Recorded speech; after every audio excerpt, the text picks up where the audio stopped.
Hello guys and welcome to another video of Leo Career. आज हम लोग discuss करेंगे दैट इंडिया रिड्यूसेस 50% ऑफ Pakistan high commission staffs after violation of Vienna convention. Friends, Bharat ने पाकिस्तान के high commission के staffs को 50% तक घटा दिया है वायलेशन के बाद वियना कन्वेंशन का। 23 जून 2020 को अगले 7 दिनों के अंदर external affairs ministry of India ने डिसाइड किया है कि वो 50% तक के स्टाफ जो इस्लामाबाद के हैं उनको हटा देंगे और इसके साथ ही पाकिस्तानी गवर्नमेंट को ये इम्प्लीमेंटेशन अगले वीक के अंदर ही कहा गया है from commission in new Delhi.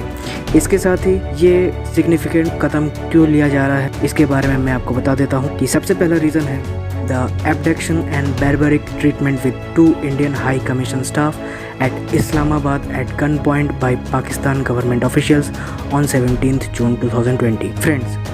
Pakistani ISI agent के द्वारा इंडियन हाई कमीशन के जो स्टाफ्स थे उनका पीछा किया गया था। साथ ही आपको यहाँ पर एक बात पता होनी चाहिए, 17 जून 2020 को गवर्नमेंट ऑफिशियल्स जो थे उन्होंने गन पॉइंट पर 2 स्टाफ्स को अगवा करने की कोशिश की, जहाँ पर 2 इंडियन हाई कमीशन स्टाफ्स जो हैं वो 22 जून को लौट आने पर मजबूर हुए।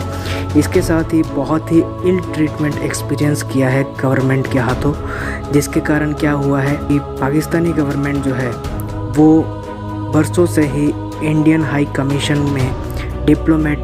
लेजिटिमेटिव डिप्लोमेटिक फंक्शंस को वायलेट करते हुए काफ़ी ज़्यादा दुर्व्यवहार करती है। इसके साथ ही 2 पाकिस्तानी हाई कमीशन स्टाफ्स को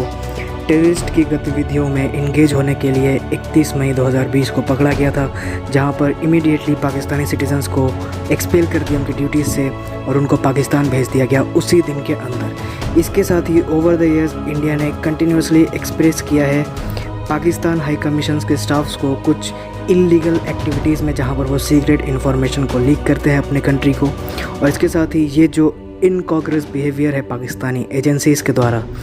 तो इंडियन हाई कमीशन स्टाफ्स के लिए उन्होंने वियना कन्वेंशन ट्रीटी को वायलेट किया है दोनों कंट्रीज़ के बीच। तो फ्रेंड्स, बढ़ते हैं अगले टॉपिक की तरफ, जो कि है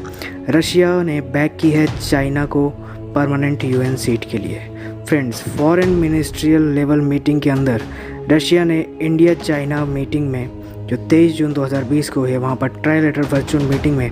रशिया ने बैक किया है इंडिया के सीट को और यूएन के अंदर परमानेंट मेंबर बनने के लिए इंडिया का प्रस्ताव रखा है। इसके साथ ही फ्रेंड्स, आपको पता होनी चाहिए कि जो RIC की मीटिंग थी वो 75th फाउंडेशन एनिवर्सरी थी यूनाइटेड स्टेट्स की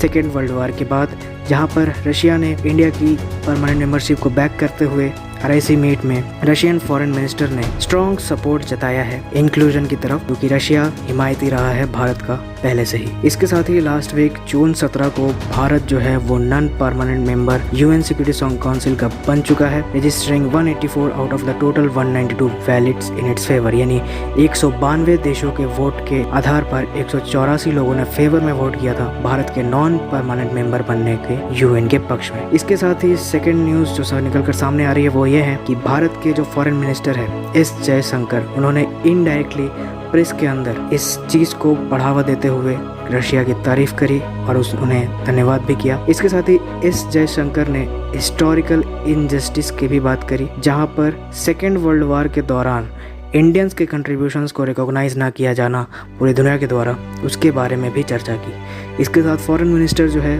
उन्होंने चाइना को एक सिरे से मैसेज दिया है, जहां पर इंडियन फिजिशियंस जो उस वक्त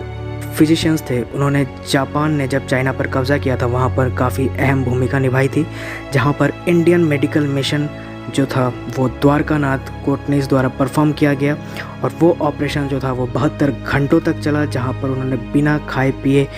इलाज किया था सैनिकों का और 800 चाइनीज़ सोल्जर्स को ठीक किया गया था इस मिशन के दौरान।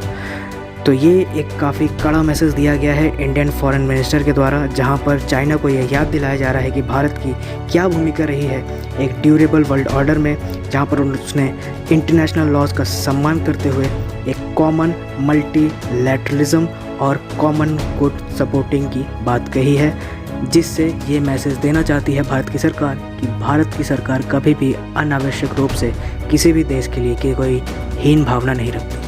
थैंक यू गाइस, आपको वीडियो कैसा लगा मुझे कमेंट सेक्शन में बताइएगा और ऐसे रेगुलर अपडेट्स के लिए मेरे वीडियो को सब्सक्राइब करते रहिए। Thank you guys, God bless you, I really appreciate your time.